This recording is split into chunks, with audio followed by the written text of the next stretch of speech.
نحمده ونصلي على رسوله الكريم اما بعد فاعوذ بالله من الشیطان الرجیم بسم اللہ الرحمن الرحیم رب اشرح لي صدری ويسر لي امری واحلل عقدۃ من لسانی یفقهوا قولی اللهم ربنا الہمنا رشدنا واعذنا من شرور انفسنا اللهم ارنا الحق حقا وارزقنا اتباعه وارنا الباطل باطلا وارزقنا اجتنابه آمین یا رب العالمین۔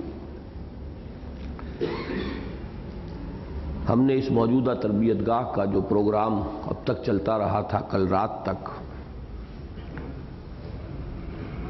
اس کا جو نہج رہا ہے اسے آج صبح بدلا، تو اگرچہ بعض حضرات کو کچھ ذہنی تحفظات تھے، ریزرویشنز تھیں کہ یہ بات مفید ہوگی کہ نقصان دہ ہوگی، لیکن میں نے جن مصلحتوں کے پیش نظر اسے معین کیا تھا میں سمجھتا ہوں کہ وہ درست تھیں اور ہمیں فائدہ ہوا ہے۔ پہلا فائدہ تو یہی ہے کہ ذرا ذائقہ تبدیل ہوا، یہ بھی آخر انسان کی ایک طبیعت کا تقاضا ہے۔ ایک ہی نہج پر 5 دن سے مسلسل پروگرام چل رہا تھا، اس میں تھوڑی سی تبدیلی آئی، اور چینج میں یقیناً تھوڑی سی ریکریشن کا پہلو شامل ہو جاتا ہے۔ ثانیاً جو مجھے زیادہ احساس ہوا وہ اس کا کہ چونکہ ہماری تحریک بنیادی طور پر اسپوکن ورڈ پر اٹھی ہے، میری تقریریں، میرے دروس، لکھا میں نے بہت کم ہے، اس کے نتیجے میں ساتھیوں کا مزاج بھی یہ ہے کہ پڑھتے نہیں، اچھے لوگ نہیں پڑھتے، ذمہ دار لوگ بھی نہیں پڑھتے، یا پڑھتے بھی ہیں تو جیسا کہ بعض ذمہ دار حضرات نے کہا سرسری طور پر پڑھا تھا، لیکن چونکہ ایک اسائنمنٹ ہوئی، ایک تعین کے ساتھ ایک ذمہ داری لگی، تو بہت سے احباب نے کم سے کم وہ کہ جو جیسے بھی کچھ ہماری تنظیم ہے اس وقت، حقیر سی تنظیم، چھوٹی سی تنظیم، ویسا ہی ہمارا تھنک ٹینک ہے، یہی ہمارے ساتھی ہیں، یہی شورا کے رفقا جو ہیں، جو ارکان ہیں، وہی ہمارا اس وقت کا برین ٹرسٹ ہے۔ تو کم سے کم یہ کہ ان حضرات نے ان چیزوں کو بڑی غور سے پڑھ لیا، اور اس میں بہرحال مطالعے کے نتائج علیحدہ ہو سکتے ہیں، مختلف ہو سکتے ہیں، اپنی رائے کے بننے میں بھی رنگا رنگی اور گونا گونی ہونی چاہیے، لیکن یہ کہ جو فائدہ ہو گیا وہ یہ کہ انہوں نے اس کو پوری توجہ کے ساتھ اور اس کا تجزیہ کرتے ہوئے پڑھا ہے۔ میرے نزدیک یہ سب سے اہم فائدے کا پہلو ہے جو اس پروگرام سے سامنے آیا ہے۔ اب مجھے جو کچھ عرض کرنا ہے اس میں سب سے پہلی بات یہ ہے کہ آپ اس مسئلے کی اہمیت کو سمجھیں۔ یقیناً کسی تحریک کے اہداف کیا ہیں، فکر کیا ہے، فلسفہ کیا ہے، ان کی تو بہت ہی اہمیت ہے، بنیادی اہمیت ہے، اساسی اہمیت ہے، فلسفہ کیا ہے، لیکن اس کے ساتھ اتنی ہی ضروری شے بعد میں امپلیمنٹیشن کا جب مرحلہ آتا ہے تو ہیئت تنظیمی، تنظیم کیسے ہو، اس کی اساس کیا ہو، اس کا دستوری ڈھانچہ ہو تو وہ دستور کیا ہو، اس کے مختلف تقاضے ہیں جو بظاہر متضاد بھی ہیں۔ تیز رفتاری چاہتی ہے کہ کوئی اختلاف رائے نہ ہو، لیکن معاملہ انسانوں سے ہے جس کے بارے میں قرآن مجید میں یہ الفاظ بہت ہی لطیف اور بہت ہی عجیب آئے ہیں۔ عجیب عربی کے معنی میں بول رہا ہوں، بہت خوشنما اور دل آویز۔ وَلِذَالِكَ خَلَقَهُمْ لا يزالون مختلفین وَلِذَالِكَ خَلَقَهُمْ، اختلاف تو یہ کرتے ہی رہیں گے اور اسی لیے تو پیدا کیا ہے ان کو۔ اختلاف تو انسان کی سرشت میں ہے، اللہ کی تخلیق کا بنیادی فلسفہ ہے، ورنہ بڑا آسان کام ہوتا ہے، ایک سانچہ بنایا اور ڈھالتے چلے گئے، اس میں ہر انسان کو مختلف بنایا، ہر ذہن مختلف بنایا، ہر سوچ مختلف بنائی، ہر زاویہ مختلف بنایا، ذوق مختلف بنائے، شوق مختلف بنائے، کوئی سے دو انسان ایک جیسے دنیا میں نہیں. لا یزالون مختلفین، یہ تو اختلاف تو کرتے ہی رہیں گے. وَلِذَالِكَ خَلَقَهُمْ، اس لیے کہ اللہ تعالیٰ نے پیدا ہی اس اصول پہ کیا ہے. تو رفتار تیز ہو، محنت کے نتائج زیادہ نکلیں، ہم بڑی سرعت کے ساتھ اپنی منزل کی طرف پیش قدمی کریں، اس کا تقاضا یہ کہ اختلاف نہ ہو. لیکن یہ کہ سابقہ ان انسانوں سے ہے کہ جن کی سرشت کا تقاضا اختلاف ہے. لا یزالون مختلفین ولذالک خلقہم، جی الا من رحمہ. لیکن یہ کہ یہ تو استثنائی بات ہوئی نا، انسان کی سرشت کے اندر اختلاف ہے. اب یہ کہ وہ اختلاف ہو، اس کے اظہار کا طریقہ کیا ہو، پھر اختلاف کو آدمی کہاں تک رکھے، اس کی حدود کیا ہو، پھر اختلاف کی شکل میں فیصلہ کیسے ہو. اب یہ سارے مسائل، اس اختلاف جو انسان کی سرشت میں ہے اس کی بنیاد پر پیدا ہوتے ہیں. اگر سرشت میں وہ چیز نہ ہو تو یہ سارے مسائل ہی پیدا نہیں ہوتے. لہذا بڑی باریک بینی کے ساتھ ضرورت ہے اس بات کی، گہرائی میں اتر کر غور و فکر کی ضرورت ہے. اگر کوئی پائیدار کام کرنا ہے، نتیجہ خیز کام کرنا ہے، تو جہاں اس بات کی ضرورت ہے کہ اہداف تازہ ہوتے رہیں، مقاصد کا شعور جو ہے وہ پھر اجاگر کیا جاتا رہے، اسی طریقے سے اس بات کی بھی ضرورت ہے کہ رفقا جس نظم کو لے کر چل رہے ہوں یا جو بھی اختیار کیا گیا ہو، اس کے بارے میں بھی ان کا انشراح نہ صرف یہ کہ برقرار رہے بلکہ بڑھتا چلا جائے. یہ تقاضا ہے اس کا.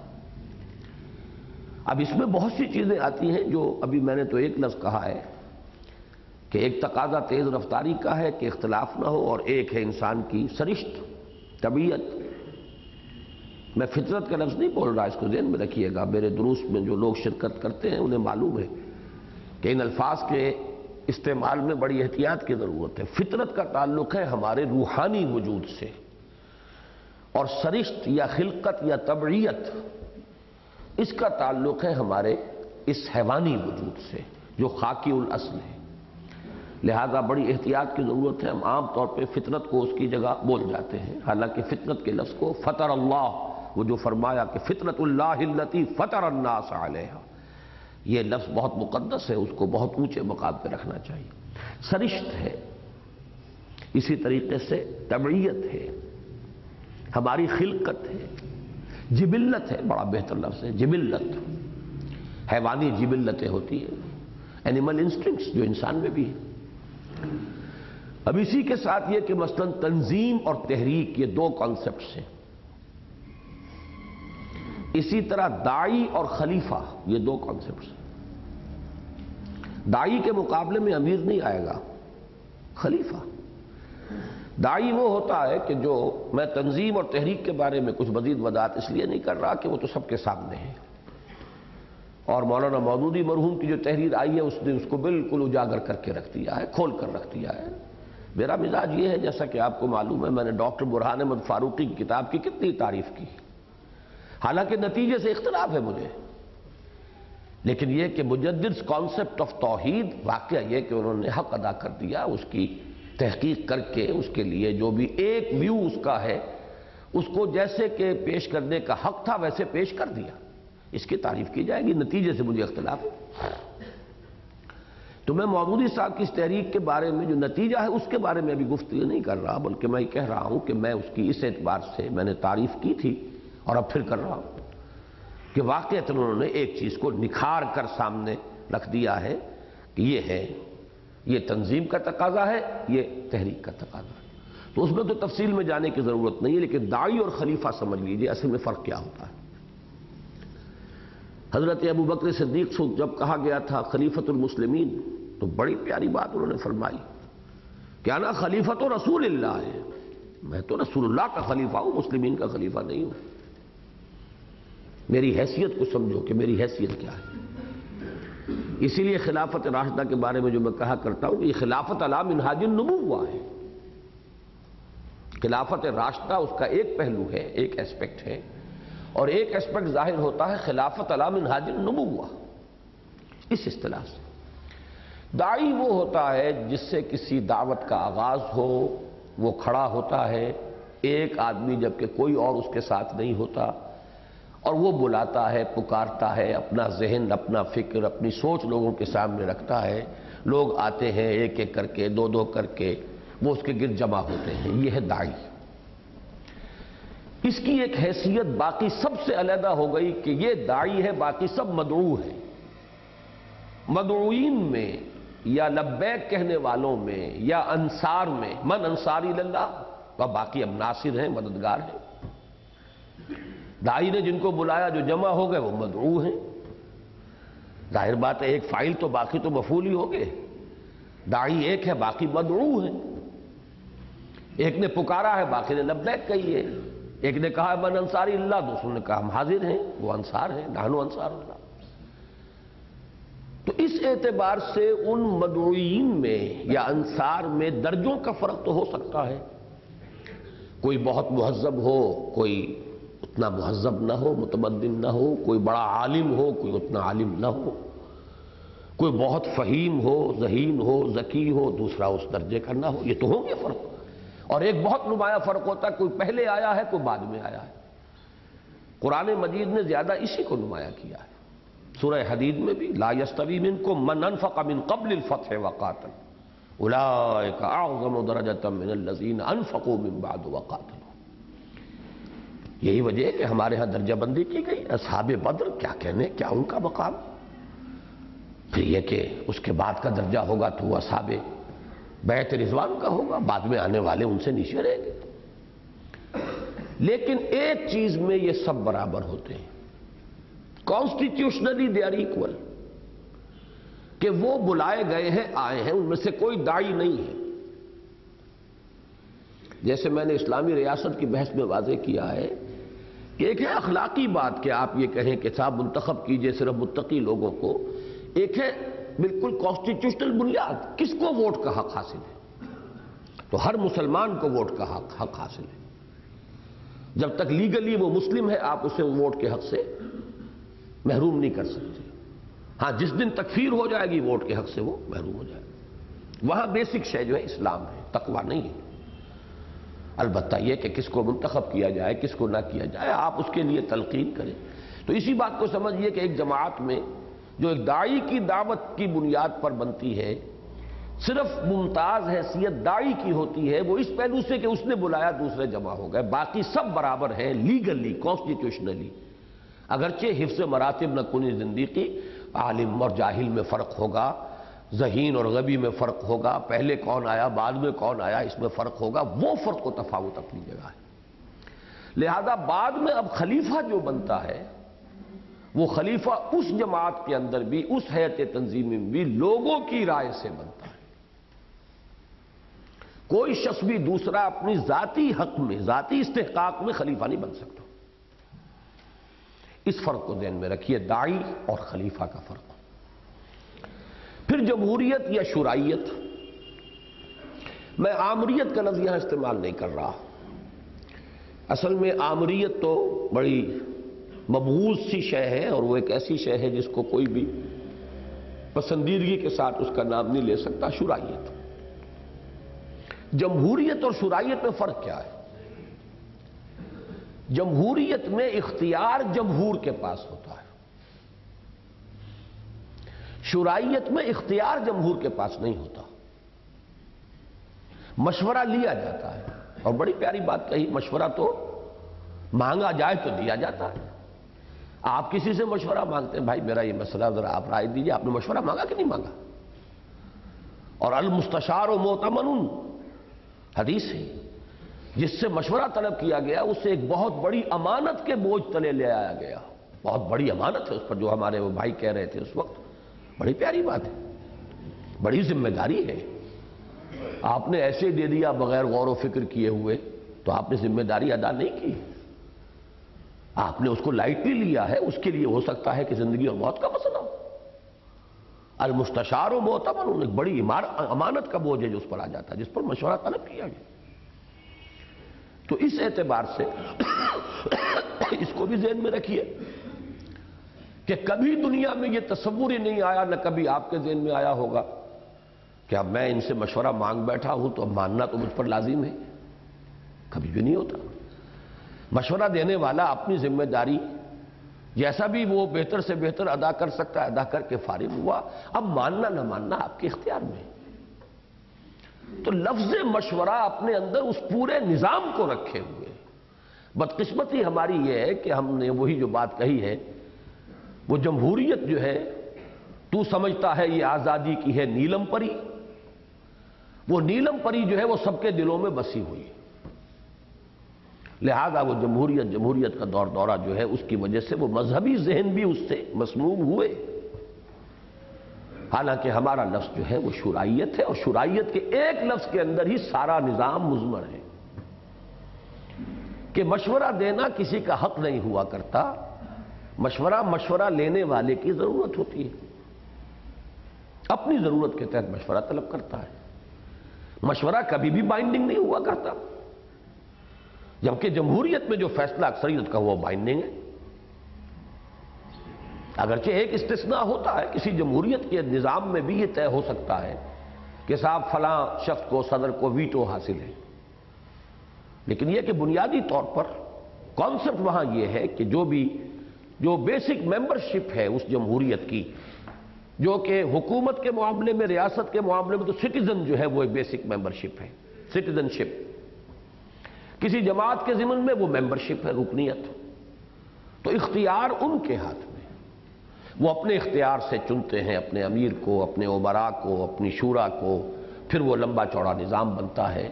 تو ایک تنظیم ہے جو اوپر سے نیچے کو جاتی ہے، وہ داعی کی بنیاد پر ہے۔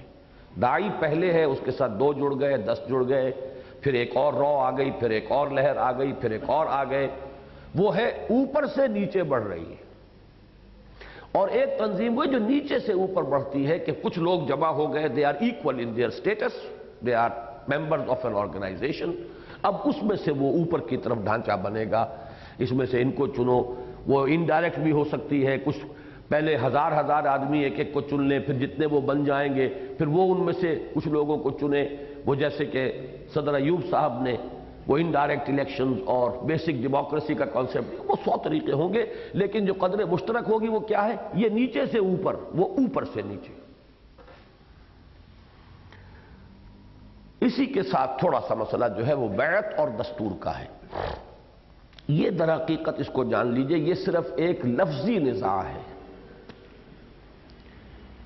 آپ بیعت کا لفظ استعمال نہ کیجئے، فرض کیجئے، بلکہ یہ طے کر لیتے ہیں کہ ہم اس شخص کے ساتھ شریک ہو رہے ہیں اور یہ شخص جو بھی رائے دے گا اس پر ہم عمل کریں گے، ہم رائے ضرور دیں گے، کاؤنٹنگ آف ووٹس کے اوپر ہم اصرار نہیں کریں گے، اس کو ویٹو دیتے ہیں، یہ سب کچھ اپنے دستور میں لکھ دیتے ہیں آپ، تو بھی تو یہ بیعت کا نظام تو آ گیا، چاہے لفظ بیعت نہیں آیا۔ سمجھ رہے ہیں اس بات کو؟ تو اصل میں نظام کو سمجھیے۔ بعض لوگوں نے، ہمارے کچھ ناقدین بھی ہیں، اختلاف کرنے والے بھی ہیں، بڑے بڑے فلسفی پیدا ہو گئے ہیں اس دور میں، وہ اس ایک لفظ کو لے کے بیٹھ جاتے ہیں۔ سوال نظام کا ہے۔ ایک نظام یہ ہے کہ نہیں جناب، اکثریت کی بنیاد پر فیصلہ ہوگا، طے کیا جائے، جو بھی ہم امیر کہو اسے، یا صدر کہو، یا جو بھی کہو، وہ پابند ہے اکثریت کی رائے کا۔ وہ اکثریت کبھی اجتماع عام میں ہو سکتی ہے، تمام ارکان جمع ہو تو وہاں اکثریت ہو سکتی ہے، لیکن چونکہ ہر وقت تمام ارکان نہیں ہو سکتے، ریپرزنٹیشن ہو سکتی ہے، وہ ایک شورا یا مینیجنگ کمیٹی یا یہ بنا دیا جائے گا ادارہ، اس کی اکثریت ہوگی۔ اصول یہ ہے کہ وہاں فیصلے اکثریت سے ہوں۔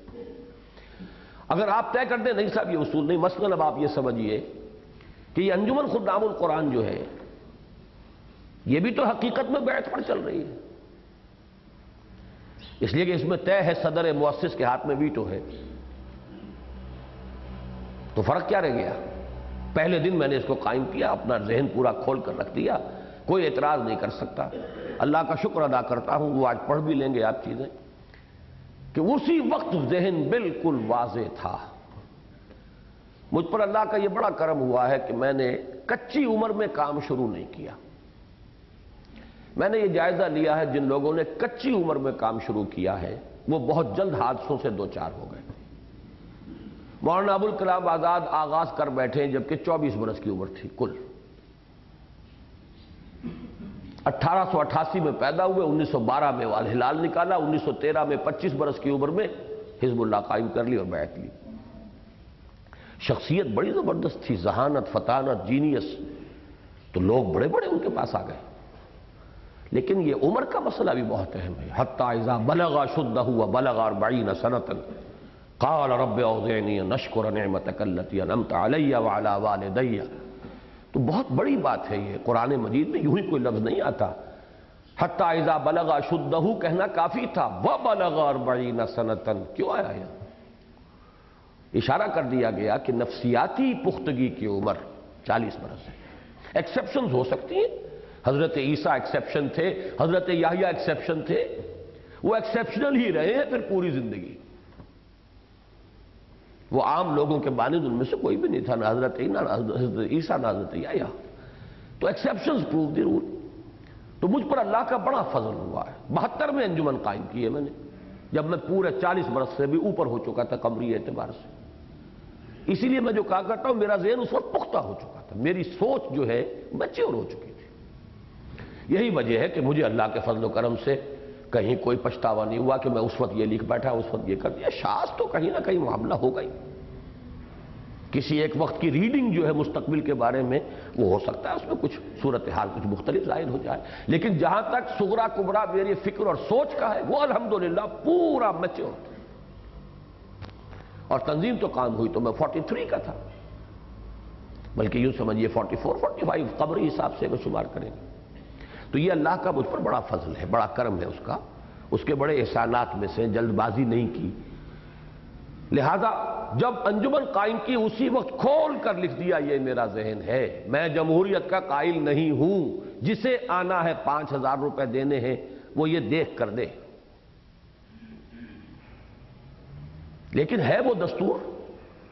تو دستوریت اور بیعت کو ایک دوسرے کی ضد نہ سمجھے. اصل میں ضد کیا ہے؟ مخالف جو چیزیں ہیں متضاد، وہ در حقیقت دستور اور بیعت نہیں ہے. بیعت کو بھی دستور کی شکل دی جا سکتی ہے، اور ہم دے ہی چکے ہیں تقریباً. وہ فیصلے ابھی ہم پڑھتے ہیں کہ ہم نے فیصلوں کے اعتبار سے اس کو وہ شکل دی ہے. اور وہ دستور اب اگرچہ ایک یکجا ہو کر مرتب ہونا باقی ہے. میرے ذمے جو بہت سے قرض ہیں، میرے قلم پر جو قرض ہیں، میرے ذہن پر اللہ کے فضل سے کوئی قرض نہیں ہے، قلم پر بہت سے قرض ہیں. دعا کیجئے کہ اللہ تعالیٰ وہ قرض اب مجھے ادا کرنے کی جلدی توفیق دے. تو اب ایک کمپریہنسو دستور اس کا مرتب کرنا ہے. تو دستور کوئی شے نہیں ہے غلط. اصل شے نظام ہے در حقیقت کے جو آپ اختیار کر رہے ہیں. آیا وہ جمہوری ہے یا شورائی ہے؟ ایک ایسی جماعت بھی ہو سکتی ہے جو بیعت پر ہو، اس کا دستور بھی ہو. وہی بیعت کے تقاضے دستور میں کتابی شکل میں لکھے ہوئے ہوں گے تاکہ جو بھی آئے اس کے سمجھ میں آ جائے بات. بہرحال اس وقت میں یہ عرض کر رہا تھا کہ ان مسائل پر بڑے گہرے غور و فکر کی ضرورت ہے. اور یہ ایسے نہیں ہے کہ بس اب ایک دفعہ ہم نے طے کر لیا تو ہو گئے. یہ ہم نے طے کیا، اس پر بحث و نظار نہیں ہوگی. بیعت کا نظام ہم اختیار کر چکے ہیں.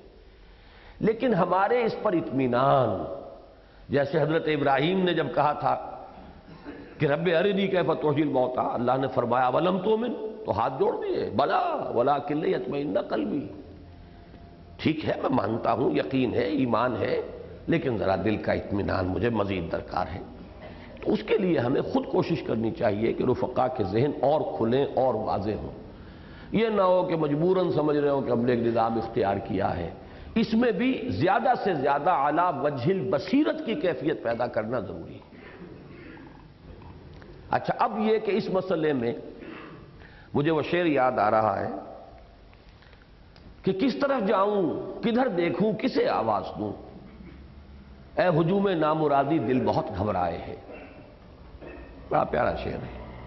آدمی کی ایک کیفیت جو ہوتی ہے غم کی اور مایوسی کی اور رنج اور اندوہ کی اور دل شکستگی کی، اس کی اب اس سے زیادہ بہتر تعبیر کیا ہوگی؟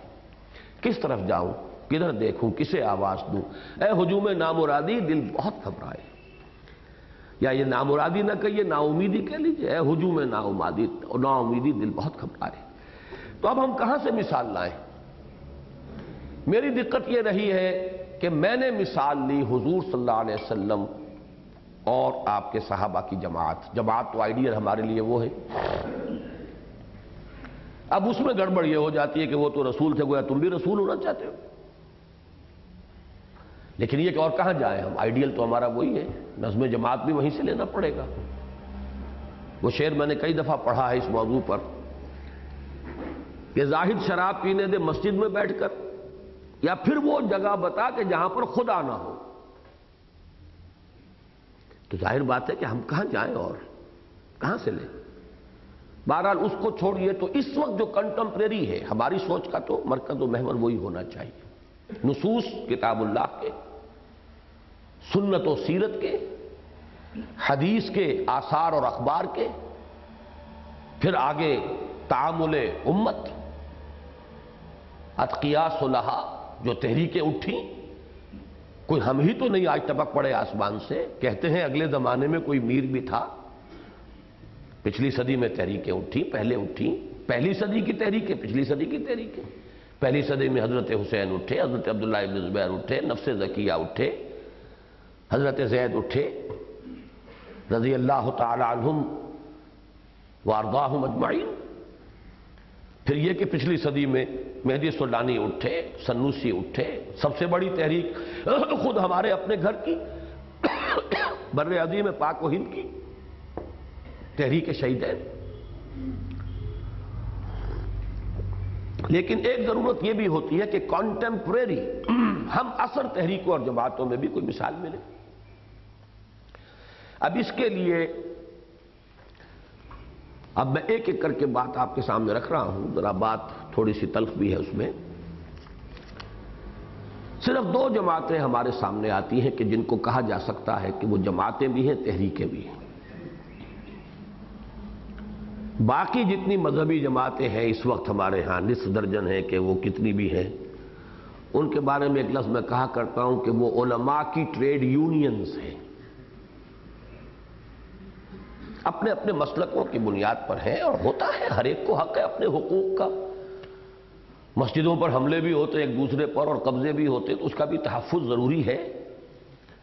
تو ان کے لیے یہ ہے کہ انہوں نے اپنا، چونکہ اب ہمارے ہاں خطابت مسجد کی اور امامت یہ پروفیشن بن چکا ہے، تو پروفیشنز کے ساتھ یہ ٹریڈ یونینزم جو ہے لازم ہے. یہ تو اس نوعیت کی چیزیں ہیں. آگے بڑھ کر کبھی سیاست میں ہاتھ پاؤں مار لیا، یا یہ کہ کبھی کسی دینی مسئلے کے اوپر کھڑے ہو گئے، جیسے ختم نبوت کا مسئلہ تھا، وہ اس سے مستثنی معاملہ ہے.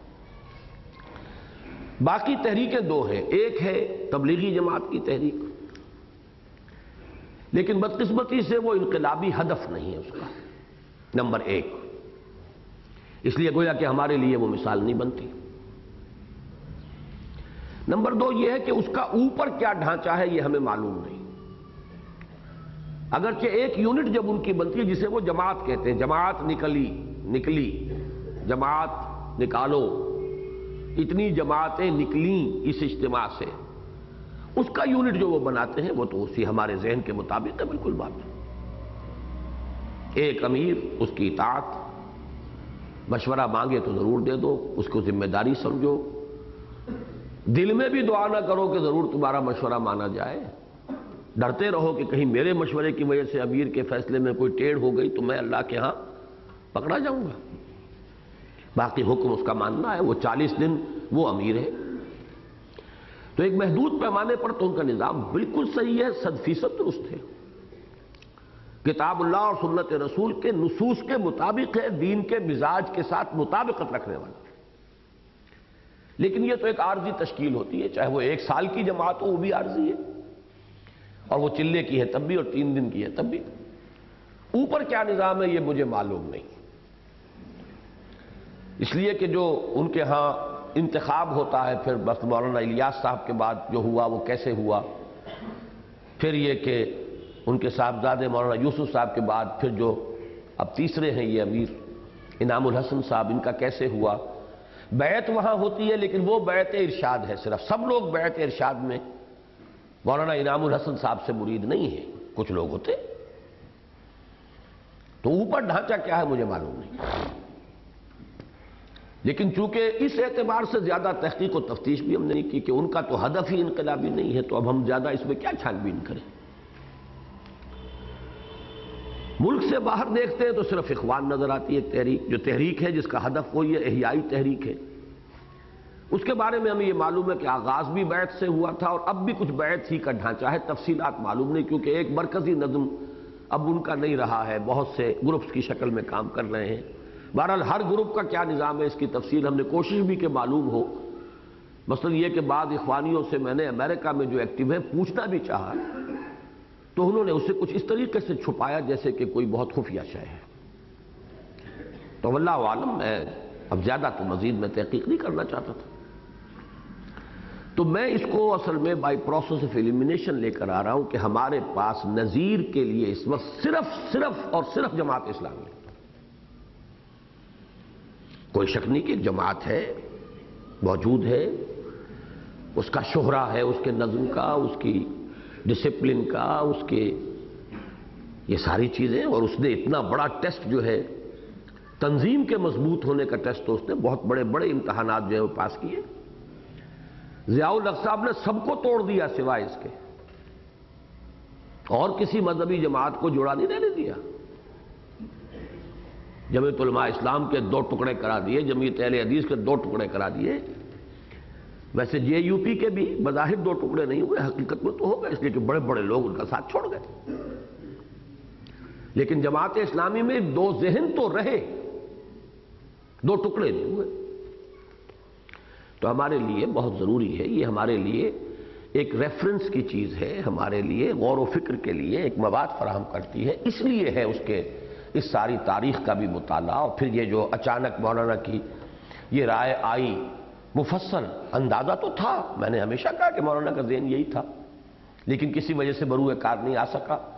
لیکن کوئی تحریر مولانا کی یا کوئی تقریر ایسی موجود نہیں تھی کہ جس میں خود ان کے اپنے الفاظ میں ان کا ذہن جو ہے وہ وضاحت کے ساتھ سامنے آ جائے.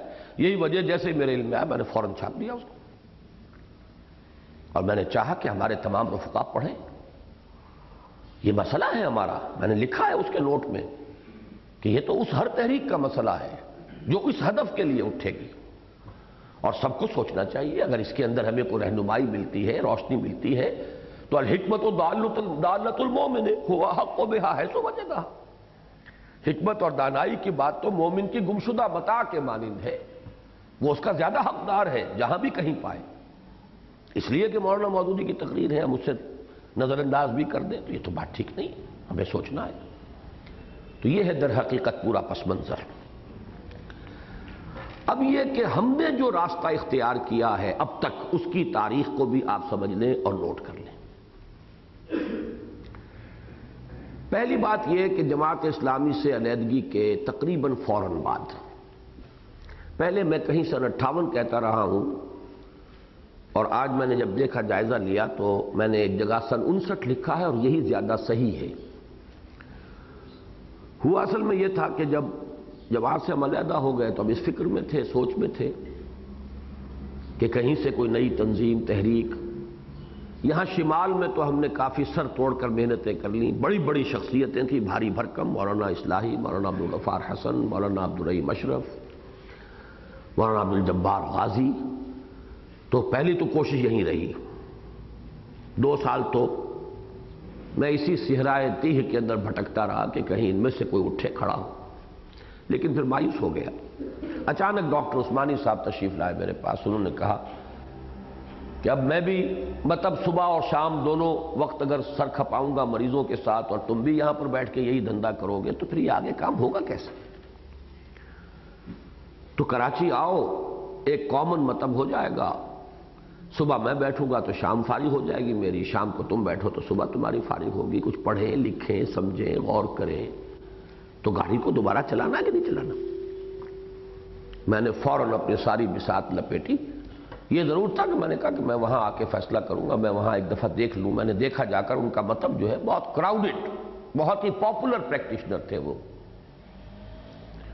تو میں نے کہا ٹھیک ہے، میں اب ان سے، انہوں نے یہ کہا تھا کہ چاہے تم آ جاؤ چاہے مجھے بلا لو یہاں. ان کی آفر بالکل اوپن تھی. تو میں نے جب ان کا مطلب دیکھا میں نے کہا میرا مطلب تو ابھی اس حالت میں نہیں ہے کہ وہ ایڈیشنل برڈن ان کا بھی لے سکے، لیکن ان کا تھا. تو میں چلا گیا سب کچھ لپیٹ لپاٹ کے. اب وہاں ہمارے یہ بھائی جمیل صاحب بھی اس وقت موجود ہیں، بڑی ہماری محفلیں چلتی تھیں، اور ان میں لوگ سب، سلطان صاحب بھی جمع ہوتے تھے اور لوگ بھی جمع ہوتے تھے، غور و فکر ہوتا تھا. ایک اور صاحب تھے وہ لکھنؤ کے، ظفر الحسن صاحب، بڑے ذہین، بڑے تیز. افتخار احمد بلخی صاحب، تو ہم غور کر رہے تھے، کچھ سمجھ میں نہیں آ رہا تھا کہ اب ڈھانچہ کیا بنائیں۔ کچھ ہمیں غلط تجربات جو ہوئے تھے جماعت میں، اس کی وجہ سے سب پریشان تو تھے کہ جماعتی ڈھانچے میں کوئی غلطی ہے، خرابی ہے، لیکن متبادل کیا ہو یہ سمجھ میں نہیں آ رہا تھا۔ تو یہ واقعہ پہلے بھی میں نے بتایا ہے کہ اسی فکر میں غلطا و پیچا میں ایک روز رات کو کافی لیٹ، عشاء کے بھی بعد پھر چلا وہاں سے کماڑی سے بس میں بیٹھ کر، اور میں اسی فکر میں تھا کہ جب ایمپریس مارکیٹ پر گاڑی رکی ہے اور جھٹکا لگا ہے اس کے رکنے کا، تو میں ایک دم چونکا اور میرے سامنے مسئلہ حل ہو چکا تھا۔ اب اسے آپ القاء کہیں، کشف کہیں، جو کہیں، اللہ کی طرف سے بات آ چکی تھی، جسٹ لائک اے لائٹننگ۔ اور وہ یہ تھا کہ یہ بیعت کے سوا کوئی نظام نہیں چل سکتا، یہ نیچرل ہے، ہماری تاریخ کا ہے، اس میں قانونیت نہیں ہے، اس میں دفتریت بھی زیادہ نہیں ہوگی، پھر اس میں یہ بھی نہیں ہے کہ صاحب آنے سے پہلے پہلے سب نہا دھو کے آؤ، سب صاف کر کے آؤ، بلکہ یہ کہ جو جس وقت آتا ہے آئے، ہاں صفائی کے لیے کوشاں رہے، جان لے کہ یہ چیز غلط ہے، اس کو میں نے، یہ نہیں ہے کہ سب پاک صاف ہو کر تشریف لائیے آپ۔ نتیجہ یہ نکلتا ہے جب ایک دفعہ داخل ہو گیا وہ سمجھا میں تو اپنے مرتبہ کمال کو پہنچ چکا، کامل ہو گیا، اب وہیں سے تنزل شروع ہو جاتا۔ اس لیے کہ جب آدمی یہ سمجھے کہ میں کامل ہو گیا تو اس کے بعد سے تنزل آوے ہی آوے، وہ تو لازمی نتیجہ اس کا۔ یہ احساس رہنا چاہیے کہ نہیں میرے اندر خامی ہے، کمی ہے، کوتاہی ہے، یہ تو بہت ہی یعنی قیمتی شے ہے۔ یہ ساری چیزیں میرے ذہن میں جو ہے وہ بالکل کھل گئیں ایک لفظ بیعت کے حوالے سے۔ تو میں تو اس وقت سے، یہ 59 کی بات ہے، 58 کی نہیں، 58 کے اواخر میں تو میں منتقل ہوا تھا، یہ 59 کے کسی فروری مارچ کا ہی مہینہ ہوگا، تو میں تو اس وقت سے یکسو تھا۔ لیکن یہ ذہن میں رکھیے کہ میں نے یہ نہیں کہا تھا، نہ سمجھا تھا، نہ آج تک سمجھتا ہوں کہ کوئی دستوری یا جمہوری تنظیم جو ہے کوئی حرام ہے، اس کو ذہن سے نکال دیا۔ حرام دین میں وہی شے ہوتی ہے جس کی ممانعت نص کے اندر آ جائے، نص قرآن کی، نص حدیث کی، جس کی ممانعت جو ہے وہ منصوص نہیں ہے، وہ حرام نہیں ہے، مباحات میں سے ہے۔ یہی وجہ ہے کہ میں بالکل ذہناً تیار تھا، میرا ذہن یہ ہے، لیکن ساتھی قبول کریں گے تب یہ ذہن جو ہے وہ بروئے کار آئے گا۔ چنانچہ جب تنظیم اسلامی کے لیے پہلی کوشش ہوئی اور قرارداد پر ہم متفق ہو گئے، اور پھر جو وہ 7 افراد پر مشتمل ایک بورڈ بنا تھا، یہ 67 کی بات ہے، نومبر یا اکتوبر، تو اس میں ابھی طے ہونا تھا کہ ڈھانچہ کیا بنے گا، اور میں ذہناً بالکل تیار تھا کہ جو بھی یہ ڈھانچہ بنائے، ان میں تو بہت بڑے بڑے جمہوریت پسند مولانا اصلاحی صاحب تو بہت ہی زیادہ جمہوری ذہن کے آدمی ہیں، اور انہیں وہ صدمہ بھی ہو چکا تھا مولانا مودودی کے ہاتھوں جو بھی ہوا، تو وہ دودھ کا جلا تو اور بھی چھاچھ کو بھی پھونکتا ہے۔ تو مجھے پتا تھا کہ یہ تو جمہوری ہی بنائیں گے، لیکن یہ کہ میں اس کے لیے تیار تھا کہ جو بھی ہو، کام تو ہو، گاڑی چلے تو صحیح آدمی۔ خیر وہ گاڑی نہیں چلی، تو پھر جب ہم نے دوبارہ اس کا کیا تو اس کے لیے بھی میں نے وہ قرارداد جو ہے اس کے اوپر اپنی حیثیت کنوینر کی حیثیت معین کی تھی، اور 3 سال کا عرصہ معین کیا تھا کہ جو لوگ بھی جمع ہو جائیں۔ میں نے حجت قائم کی ان حضرات پر جنہوں نے کہ 7 سال پہلے قرارداد پر دستخط کیے تھے کہ آئیں، میں امیر نہیں ہوں، میں کنوینر ہوں، 3 سال تک اس فکر کو پھیلائیں، وہ جو قرارداد ہم نے کل پڑھی ہے، پھر جو لوگ جمع ہو جائیں پھر وہ بیٹھ کر طے کر لیں کہ کیا نظم ہوگا، نظم جماعت کیا ہوگا۔ بدقسمتی یہ ہے کہ ان حضرات میں سے کوئی نہیں آیا۔ تو 2 سال ہمارے پورے ہوئے تھے مارچ سن 77 میں، اس وقت تو ہمارا جلسہ اجتماع نہ ہو سکا، وہ جو ہنگامہ تھا 77 کی موومنٹ، الیکشن کے بعد جو مرکزی الیکشن ہوئے تھے اس کے فوراً بعد جو ہنگامہ شروع ہوا، تو ہم جولائی میں جمع ہو سکے، جولائی یا اگست میں، اور چونکہ پھر آگے کے حالات بھی بڑے غیر یقینی تھے، تو ہم نے کہا 3 سال کے بجائے 2.5 سال اب ہمیں ہو گئے ہیں، تو اب ہمیں فیصلہ کر لینا چاہیے۔ چنانچہ 6 دن تک غور و فکر کے بعد جو فیصلے ہوئے وہ صفحہ 81 نکال لیجیے اب اس کتاب کا۔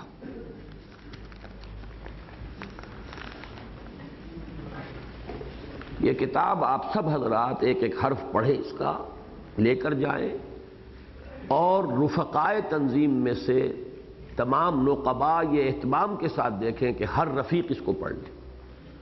تنظیم کیسے قائم ہوئی تھی، کیا حالات تھے، پھر بنیادی فیصلے کب ہوئے ہیں، ان کی چیزیں جب تک معلوم نہ ہو آدمی کو پتہ ہی نہیں ہوتا میں کس تنظیم میں شامل ہوں۔ امت کی تاریخ کیا پتہ ہو، اس تنظیم کی تاریخ پتہ نہیں، یہ بہت ضروری ہے۔ اور جلد از جلد اس کو بھی ایک میری ہدایت کہیں، حکم کہیں، جو چاہیں سمجھ لیں، استدعا سمجھ لیں، لیکن یہ کہ اس کا نصب رسم مطالعہ ہر رفیق کرے اور ساتھ لے کر جائیں یہاں سے آپ، تاکہ تمام رفقا کو دیں۔ 6 دن کی طویل نشستوں کے بعد حسب ذیل فیصلے ہوئے۔ نمبر 1، اقامت دین، شہادت علی الناس اور غلبہ و اظہار دین کی سعی و جہد نفلی عبادت یا اضافی نیکیاں نہیں بلکہ اضلوع قرآن و حدیث بنیادی فرائض میں شامل ہے۔ اصل میں ہم نے اس پورے کو اس طرح کیا تھا بحث و تمہیز کے بعد کہ جو حضرات اس کو فرض نہیں سمجھتے، اضافی نیکی سمجھتے ہیں، وہ اب علیحدہ ہو جائے۔ چنانچہ 2 حضرات جو ہے اس وقت جو شرکاء تھے ان کا ہم تو اسے فرض نہیں سمجھتے، ٹھیک ہے، راستہ علیحدہ ہو گیا۔ اب وہی چھلنی میں وہی رہ گیا کہ جو اس کو فرض سمجھتے ہیں، اس کی جد و جہد فرض ہے۔ اس کے بعد نمبر 2، اس فرض کی ادائیگی کے لیے التزام جماعت کو جو لازم سمجھتے ہیں وہ آ جائے۔ چنانچہ یہ بھی فیصلہ ہوا، ان فرائض کی ادائیگی کے لیے التزام جماعت لازم ہے۔ نمبر 2، آئندہ تنظیم اسلامی کا نظام مغرب سے درآمد شدہ دستوری، قانونی اور جمہوری اصولوں کی بجائے قرآن و سنت سے ماخوذ اور اسلاف کی روایات کے مطابق بیعت کے اصول پر مبنی ہوگا۔ چنانچہ تنظیم اسلامی کے داعی عمومی، اس وقت تک میں داعی عمومی تھا،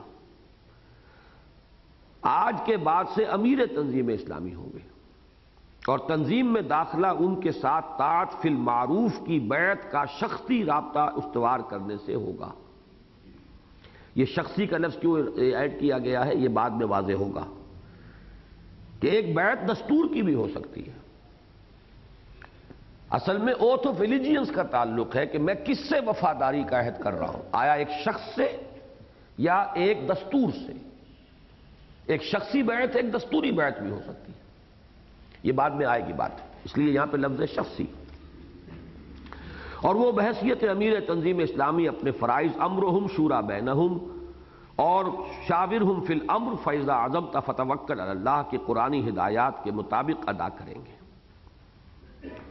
تنظیم اسلامی کا عموری دستور کل عدم متصور ہوگا۔ اس وقت تک ہم نے ایک چھوٹا سا کوئی 2-4 صفحے کا بنایا ہوا تھا قواعد و ضوابط، اور امیر تنظیم اسلامی کو اختیار ہوگا کہ جن رفقا سے مناسب مشورہ سمجھیں کر کے شرائط شمولیت میں ایسی لفظی ترامیم کر دیں جن سے دستوریت اور قانونیت کی بجائے ہدایات و رہنمائی کا رنگ پیدا ہو جائے، اور تنظیم میں شمولیت کے لیے احادیث سے رہنمائی لے کر بیعت کے لیے مناسب عبارت تجویز کر لیں۔ یعنی ایک تو یہ تھا، پہلے ہم نے طے کیا ہوا تھا کہ یہ چیزیں ہمارے نزدیک حرام ہیں، اس کو چھوڑ کر آئیں لوگ۔ بہت سے ہمارے ساتھی اس لیے اس وقت نہیں آ سکے جو تاسیسی اجلاس میں تھے کہ انکم ٹیکس کے حساب کتاب کا مسئلہ ہے، چھوڑو تو آؤ۔ لیکن اب ہم نے یہ طے کیا، اس بیعت کا نظام جب اختیار کر رہے ہیں کہ یہ ایک رہنمائی ہے، اس میں ہدایت ہے کہ یہ چیز غلط ہے، اس کو چھوڑو، لیکن یہ نہیں کہ پہلے وہ کرو تو آؤ، بلکہ یہ کہ آدمی ارادہ کر لے تو وہ ہمارے ساتھ شامل ہو سکتا ہے۔ تو قانونیت کی بجائے وہ ہدایات اور رہنمائی کا رنگ پیدا ہو جائے، اور تنظیم میں شمولیت کے لیے احادیث سے رہنمائی لے کر بیعت کے لیے مناسب عبارت تجویز کر لیں۔ بیعت کے لیے بھی اولاً ہم نے جو لفظ لیے تھے وہ اس حدیث پر مبنی تھے جو حضرت حارث اشعری رضی اللہ تعالیٰ عنہ سے مروی ہے۔ وہ صحیحین کی روایت نہیں ہے، لیکن یہ کہ ترمذی، جامع ترمذی میں بھی ہے، مسند احمد میں بھی ہے۔ حضرت حارث اشعری فرماتے ہیں رضی اللہ تعالی عنہ کہ حضور نے ارشاد فرمایا صلی اللہ علیہ وسلم، آمرکم بخمس بالجماعت والسمع والطاعت والہجرت والجہاد فی سبیل اللہ۔ تو اس حدیث کو لے کر ہم نے ابایعو کا، اب جماعت کے لفظ کی ضرورت نہیں ہے، جماعت کے لیے ہی تو یہ بیعت ہو رہی ہے، ابایعو کا علی السمع والطاعت فی المعروف والہجرت والجہاد فی سبیل اللہ۔ یہ مختصر الفاظ تھے کہ میں بیعت کرتا ہوں آپ سے کہ آپ کا جو بھی حکم اللہ اور اس کے رسول کے احکام کے دائرے کے اندر اندر ہوگا وہ سنوں گا مانوں گا۔ اور سنوں گا کا مطلب کیا ہے کہ ایک نظم کے ساتھ ہی بات آدمی سنتا ہے نا، اگر آپ متعلق نہیں تو سنیں گے کیسے؟ تو پیوستہ رہ شجر سے امید بہار رکھ، آپ نہ اجتماعات میں آئیں، نہ ارکان کا اجتماع اٹینڈ کریں، نہ رفقا کے، تو آپ کو امیر ہر کے گھر جا کر تو حکم نہیں پہنچا سکتا۔ تو جو بھی نظم بنتا ہے اس کی پابندی کریں گے تو سنیں گے۔ تو یہ سمع کے اندر در حقیقت وہ پہلو آ جاتا ہے حکم سنیں گے یعنی اس نظام سے وابستہ رہیں گے جس سے کہ وہ حکم کمیونیکیٹ ہوتا ہے، اور اطاعت کریں گے، اور ہجرت و جہاد دونوں چیزیں۔ تو وہی الفاظ جو اس حدیث میں آئے تھے وہ ہم نے لیے تھے، لیکن اس کے بعد پھر ہم نے امپروو کیا ہے بعد میں، اور پھر ہم نے اس میں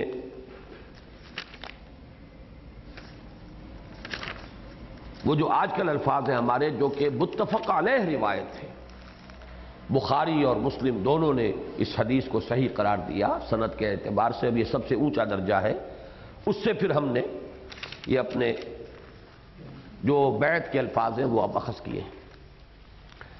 لیکن ایک بات جو کل آئی تھی جب ہم نے قرارداد تاسیس کا مطالعہ کیا تھا، تو اس کے ضمن میں نے کہا تھا بھائی جمیل صاحب سے کہ مجھے بتائیں کہ کل ہم نے جو وہ دیکھ لیا تھا کہ اس میں وہ جو ہدف کا معاملہ ہے، چوٹی والی بات، وہ اتنی واضح نہیں ہے جتنی کہ یہ نچلی دو منزلیں واضح ہوئی۔ اس آخری منزل کے لیے صرف تذکرہ تو موجود ہے، نصرت و اقامت کے الفاظ ہیں، لیکن یہ ہے کہ جو جتنا اس کے اوپر ایمفیسس ہونا چاہیے، فوکس ہونا چاہیے، اتنا نہیں ہے۔ تو یہ اصل میں ہم نے طے کیا تھا پھر تنظیم اسلامی کے 8ویں سالانہ اجتماع میں، اس کا احساس کر کے کہ ہماری جو یہ قرارداد تاسیس ہے اس میں کچھ کمی ہے، اس پہلو سے کہ اس میں وہ ہمارا انقلابی جو کردار ہے وہ واضح نہیں ہو رہا۔ اس کے لیے اب صفحہ 100 نکال لیجئے۔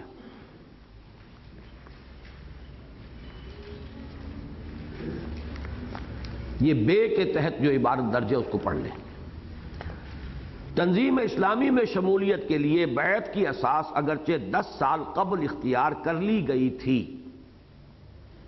لیکن فی زمانہ کسی ہیئت اجتماعیت کے لیے اس مسنون اساس کے متروک العمل ہونے کے باعث تنظیم اسلامی کو بھی اس کے عملی تقاضوں سے کامل ہم آہنگی کے ضمن میں تدریجی مراحل سے گزرنا پڑا ہے۔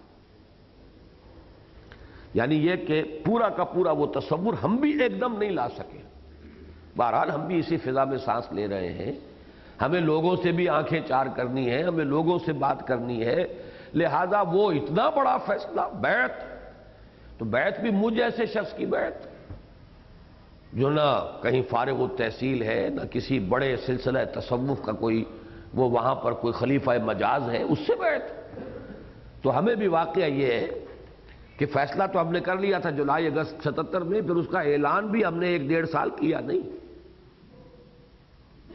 اور اس کے بعد بھی اس کے تقاضے جو ہے پورے ہو کر نکھر کر درجہ بدرجہ ہی ہمارے سامنے آئے، اس لیے یہ فیصلہ ہے۔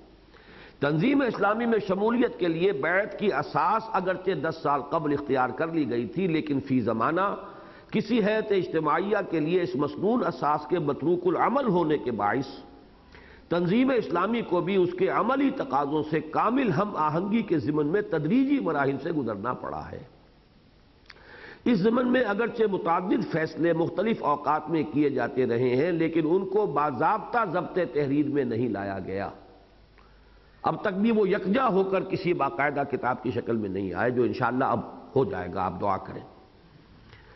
اسی طرح اگرچہ تنظیم کی قرارداد تاسیس اور اس کی توضیحات میں بعض تاریخی اسباب کی بنا پر فریضہ اقامت دین کی اہمیت اور اس کے لیے جہاد فی سبیل اللہ کے لزوم کے قدر خفی اور غیر نمایاں ہونے کے پیش نظر تنظیم کے 8ویں سالانہ اجتماع میں یہ اعلان کر دیا گیا تھا کہ آئندہ تنظیم اسلامی محض اصلاحی اور دعوتی نہیں بلکہ انقلابی تنظیم ہوگی، تاہم ابھی تک یہ بات بھی پوری وضاحت کے ساتھ تحریری طور پر سامنے نہیں آئی، لہذا ضروری ہے کہ ان دونوں امور کو مجوزہ نظام العمل میں صراحت کے ساتھ درج کر دیا جائے۔ اس ضمن میں میاں محمد نعیم صاحب نے اس رائے کا اظہار کیا کہ تنظیم اسلامی کے نصب العین کے طور پر رضا الہی اور نجات اخروی کے حصول کا ذکر ضروری ہے، بصورت دیگر اندیشہ ہے کہ ہم ایک انتہا سے دوسری انتہا کی طرف نہ چلے جائیں اور رفقائے تنظیم کی نگاہوں سے اصل نصب العین اوجھل ہو جائے اور وہ محض سیاسی یا انقلابی کارکن بن کر رہ جائیں۔ بحث و تمہیز کے بعد طے پایا کہ نمبر 1، جیسا کہ 5 سال قبل طے کیا گیا تھا، تنظیم اسلامی کی قرارداد تاسیس ما توضیحات اور شرائط شمولیت پر مستقل مفصل تحریر کو آئندہ تنظیم کی آئینی و دستوری اساس نہیں بلکہ اس کے دعوتی اور تربیتی لٹریچر کا اہم اور اساسی حصہ سمجھا جائے گا۔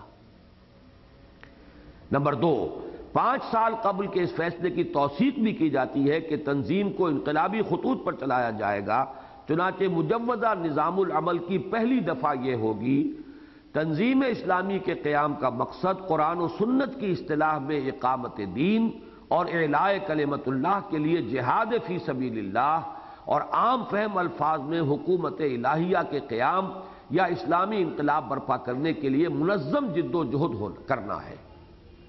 یہ ہے ہمارا فیصلہ جو سن 82 میں ہم کر چکے ہیں اور اس کی روح سے اس کے اندر ہم نے اضافہ کر دیا ہے۔ بیعت کے لیے وہ الفاظ جو تھے وہ ہم پہلے ہی اختیار کر چکے تھے، یہ جو متفق علیہ حدیث کی ہے اس کے لیے طے کر دیا گیا کہ یہی الفاظ آئندہ بھی رہیں گے۔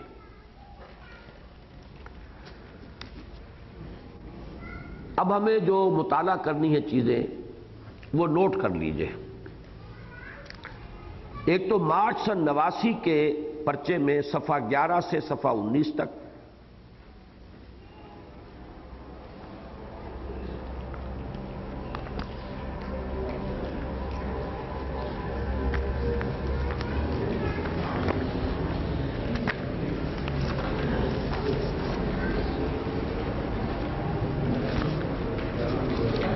اور اس کے بعد صفحہ 71 72، یہ جو مضمون ہے اس کے کچھ حصے پڑھیں گے، پورے پڑھنے کا وقت نہیں ہوگا۔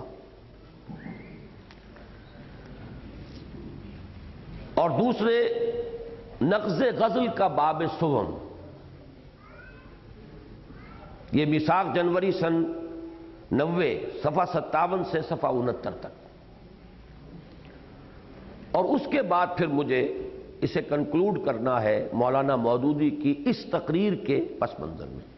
اس پر جیسا کہ میں نے اس کے انٹروڈکٹری نوٹ میں لکھا ہے، مجھے اس پر مفصل اپنی رائے تو لکھنی ہے اور نقض غزل کا جو دوسرا شمارہ بھی آئے گا اس میں وہ چیز آ جائے گی، لیکن یہ ہے کہ اس اجتماع کا یہ حق ہے کہ اس موضوع پر میں اپنے خیالات آپ حضرات کے سامنے براہ راست اسی جو ہمارا ریفریشر کورس ہے اس کے دوران رکھ دوں۔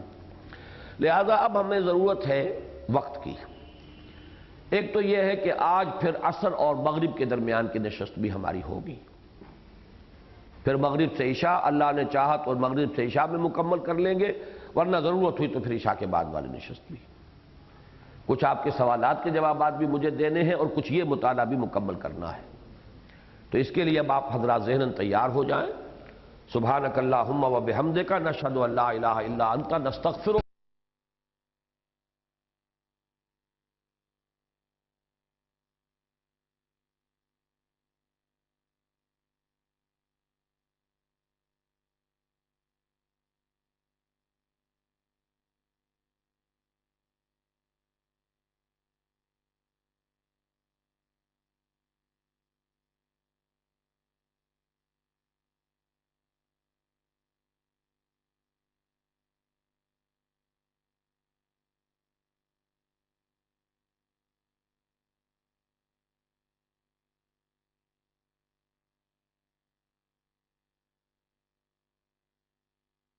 بسم اللہ اولہ و آخرہ۔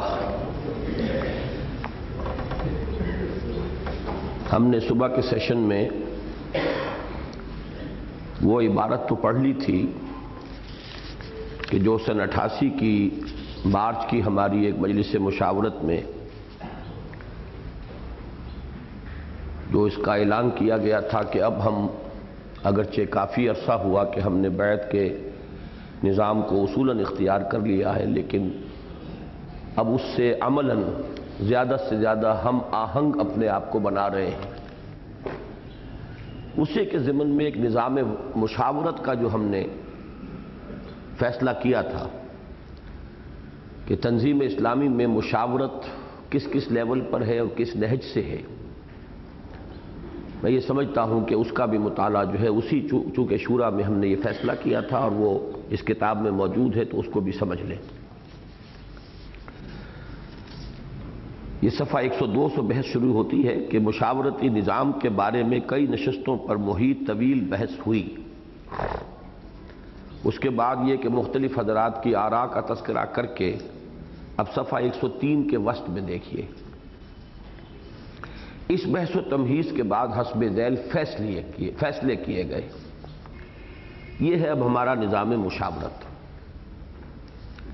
نمبر 1، تنظیم اسلامی کے مقاصد کے حصول کے لیے عملی پیش قدمی کے لیے ضروری فیصلے امیر تنظیم قریبی رفقاء اور ذمہ دار حضرات کے مشورے سے کرتے رہیں گے، اور اس مشاورت میں وہ حسب ضرورت امرائے حلقہ، اہم تنظیموں کے امراء اور مشورہ طلب مسئلے کی مناسبت سے دیگر صاحب الرائے رفقاء کو طلب کر سکیں گے۔ اس میں کوئی قانونیت نہیں ہے، یہ مجلس مشاورت نہیں ہے، یہ ڈے ٹو ڈے مشورہ ہے، جس میں کہ جو حضرات بھی مرکز کے اندر موجود ہیں اصحاب الرائے، جن کو بہرحال ذمہ دار بنایا گیا ہے مختلف شعبوں کا، ان کا ایک مسلسل رابطہ، مسلسل آپس میں گفتگو، مبادلہ خیال اور مختلف ایشوز جو پیدا ہوتے رہتے ہیں ان پر گفتگو، ان کے مختلف پہلوؤں پر جس حد تک بھی ممکن ہو نظر ڈال کر، اور اس کے بارے میں ایک کنسنسس آپس میں ایک اتفاق رائے کو ایوالو کرنے کی کوشش، یہ تو ایک پہم اور مسلسل عمل ہے، یہ کسی قانونی انداز کی بات نہیں ہے، لیکن یہ کہ یہ ہے اہم ترین، اصل میں جو روح مشاورت ہے، یہ روح شورا ہے، اس کے اعتبار سے ہمارے ہاں اصل شے یہ ہے۔ نمبر 2، ایک معین مجلس شورا مرکز کے مختلف شعبوں کے ذمہ دار حضرات اور امرائے حلقہ کے علاوہ، یعنی وہ تو اس میں آئی گئے جو اوپر تھے نمبر 1 میں، ان کے علاوہ رفقائے تنظیم کے منتخب نمائندوں پر مشتمل ہوگی، جس کا اجلاس ایک معین وقفے کے بعد ہونا ضروری ہوگا۔ اس میں گویا کہ وہ ایک طرح کا نمائندگی کا پہلو بھی شامل ہو گیا۔ اس کے لیے یہ ہے کہ پیمانے اس کے لیے مقرر ہوتے رہیں گے۔ فرض کیجئے اب ہماری تعداد ابھی منتظم رفقاء کی فرض کیجئے 500 بنتی ہے، تو ظاہر بات ہے کہ ہم ان میں سے کوشش کریں گے کہ 25 میں سے ایک نمائندہ لے لیں، 20 کی ہماری مجلس شورا بن جائے۔ باقی یہ ہے کہ وہ حضرات جو ہے مرکزی شعبوں کے انچارج وہ بھی شامل ہوں گے، تو یہ کہ 30-35 کے لگ بھگ کی ایک باڈی بہت کافی ہے۔ اگر یہ 1000 ہو جاتے تو پھر 50 میں سے ایک لیں گے، 2000 ہو جاتے تو پھر شاید 100 میں سے ایک لینا پڑے، لیکن یہ کہ اس کے اندر ایک حساب کتاب رہے گا نمائندگی کا، اور اس کا جو اجلاس ہے وہ ایک معین وقفے کے بعد ہونا ضروری ہوگا۔ اصل میں اس کی حیثیت ایک طرح کے نگران ادارے کی ہوگی۔ مثلاً 3 مہینے کے بعد ہم آج کل اس کا اجلاس منعقد کرتے ہیں، تو اس عرصے میں کوئی بات ہوئی ہے، کسی چیز کے بارے میں وضاحت مطلوب ہے، کسی معاملے پہ تنقید کرنی ہے، اختلاف رائے کا اظہار ہے، یا یہ کہ اس عرصے میں جو کوئی اہم معاملات آ گئے ہوں ان کے بارے میں نظر ثانی کی ضرورت ہو، غور و فکر ہو، یہ تمام کام جو ہے وہ اس سہ ماہی اجلاس جو ہوگا اس مجلس مشاورت کا، جس کا بڑا حصہ جو ہے وہ منتخب نمائندوں پر مشتمل ہوگا، وہ یہ کام کریں گے، جس میں اہم امور پر مشورہ ہوگا، جس کے ضمن میں بحث و تمہیز کا پورا موقع دیا جائے گا، مزید برآں تنقید اور محاسبے کی بھی کھلی آزادی ہوگی۔ اس مجلس کے لیے انتخاب میں صرف وہی رفقائے تنظیم رائے دے سکیں گے جو خود نظم کے بالفعل پابند ہوں، وہ جو ہم نے اب ایک درجہ بندی کی ہے۔ یہ نہیں کہ بس بیعت کر کے تو وہ گھر میں جا کے سو گئے اور ہڑبڑا کر اٹھے، سالانہ اجتماع میں آ گئے اور تقریر شروع کر دی کہ ہم بھی تو رفیق ہیں، ہمارا بھی حق ہے بولنے کا۔ تو یہ ظاہر بات ہے کہ اس میں جو ہے ہمیں کوئی توازن پیدا کرنا پڑے گا، ورنہ تو کوئی نظم چل ہی نہیں سکتا۔ اس لیے اس میں یہ کہا گیا کہ اس میں صرف وہی لوگ رائے دیں گے کہ جو خود نظم کے پابند ہو، مبتدی رفقا، اس کے بعد منتظم رفقا جو اس حد تک آ چکے ہوں گے وہی رائے دیں گے، وہی منتخب ہوں گے۔ نمبر 3، تنظیم کے جملہ وابستگان کی آراء سے مستفید ہونے کی خاطر ہر سال ایک اجتماع منعقد کیا جائے گا جس میں جملہ رفقائے تنظیم کو اظہار رائے کی پوری آزادی ہوگی۔ اب دیکھیے یہاں پر ہمیں مستفید ہونا ہے، ہماری ضرورت ہے کہ ہمیں معلوم ہو، ہم جیسے تنظیم کے معاملے کو لے کے چل رہے ہیں، باہمی گفتگو، باہمی مشورہ، جو مرکز میں لوگ موجود ہیں ایک فطری قسم کی مشاورت سے، لیکن ہم بھی کوئی آسمان سے تو نازل نہیں ہوئے ہیں، ہم سب مل کر بھی امام معصوم نہیں بن سکتے، وہ ایک تو اپنی جگہ پر کہاں سے امام معصوم آئے گا۔ تو ہمیں ضرورت محسوس ہوتی ہے کہ ہمارے تمام رفقا جو تنظیم میں شامل ہیں ان کی آراء سے ہم مستفید ہوں۔ اس کو انگریزی کے ایک اصطلاح میں فیڈ بیک بھی کہا جاتا ہے کہ ہمیں اب ہمارے احکام جا رہے ہیں، تنظیم کے سرکولر جا رہے ہیں، یہ کرو، اس طرح کرو، اس کا کچھ فیڈ بیک بھی ہمیں ملنا چاہیے کہ ہمارے ساتھی کیا سوچ رہے ہیں، ان کی کیا رائے ہے۔ اب اس میں کوئی پابندی نہیں، ہر رفیق وہ آئے اور گفتگو کرے، اور یہ ایک اجتماع ہوگا سال میں 3 دن 4 دن 5 دن، اس میں جملہ رفقائے تنظیم کو اظہار رائے کی پوری آزادی ہوگی۔ اس اجتماع میں امیر تنظیم اور مرکز کے ذمہ دار رفقا صرف بحیثیت سامع شریک ہوں گے۔ یہ وہ انداز ہوگا جیسے کہ میں نے محاضرات قرآنی کیے تھے تو علماء کرام کو بلا لیا تھا، میں یہاں سامع کی حیثیت سے تھا، تو مجھے تو سننا ہے، اور جو مرکز کے رفقا ہیں، وہ جو اولین مشاورت کی جو باڈی بنتی ہے وہ بھی وہاں موجود ہوں گے، کیونکہ تنظیم کا نظم تو بالعموم تو انہی کی رائے سے چل رہا ہے، انہی کے مشورے سے، تو وہ بھی وہاں پر صرف سامع کی حیثیت سے، اور اس کا اصل مقصد رفقا کی آراء سے استفادہ ہوگا، لہذا اس میں کوئی بحث و تمہیز، رد و قدح نہ مناسب ہوگی نہ ممکن۔ یہ اجتماع کم از کم 4 ایام پر محیط ہوگا۔ مزید برآں اس میں مرکزی مجلس شورا کے مشورے سے ایسے حضرات کو بھی اظہار رائے اور حق نصیحت ادا کرنے کا موقع فراہم کیا جائے گا جو بالفعل تو تنظیم میں شامل نہ ہو لیکن تنظیم کے مقاصد سے فی الجملہ اتفاق رکھتے ہوں اور تنظیم کے ساتھ بالفعل ہمدردی کا تعلق رکھتے ہوں۔ ایسے حضرات بھی علماء میں سے ہو سکتا ہے کہ موجود ہوں، اور کوئی بزرگ ہوں کہ جو تنظیم میں باقاعدہ شامل نہ ہوں، لیکن ہمیں معلوم ہے کہ ان کا ہمارے ساتھ ایک ہمدردانہ رویہ ہے اور وہ چاہتے ہیں، تو ٹھیک ہے، آئے ہمیں مشورہ دیں۔ اس نوع کے اجتماعات کا انعقاد تنظیم کی توسیع کی مناسبت سے حسب ضرورت اضافی طور پر حلقہ جات کی سطح پر بھی کیا جا سکے گا۔ تنظیم اگر اور وسعت پکڑ جاتی ہے تو پھر پورے پاکستان سے فرض کیجئے کہ اتنے لوگوں کے لیے موقع نہیں ہے، تو پھر یہ کہ ہم اس کو ایکسٹینڈ کر سکتے ہیں کہ حلقہ جات کی سطح پر بھی ایسے اجتماع منعقد کیے جائیں، اور ہر حلقے میں ہر سال میں ایک اجتماع ایسا ہو جائے گا۔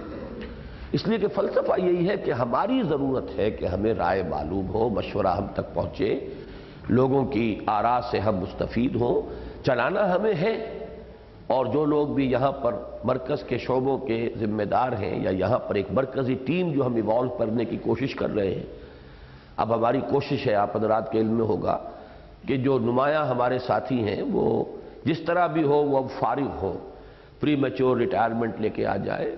ابھی اب بٹر صاحب انشاءاللہ 1 تاریخ سے پری میچور ریٹائرمنٹ لے کے آ رہے ہیں، اور اس سے پہلے ہمارے میجر فتح محمد صاحب آرمی سے ریٹائرمنٹ لے کے آ گئے ہیں، آ چکے ہیں، انہیں تو کافی عرصہ ہو گیا ہے۔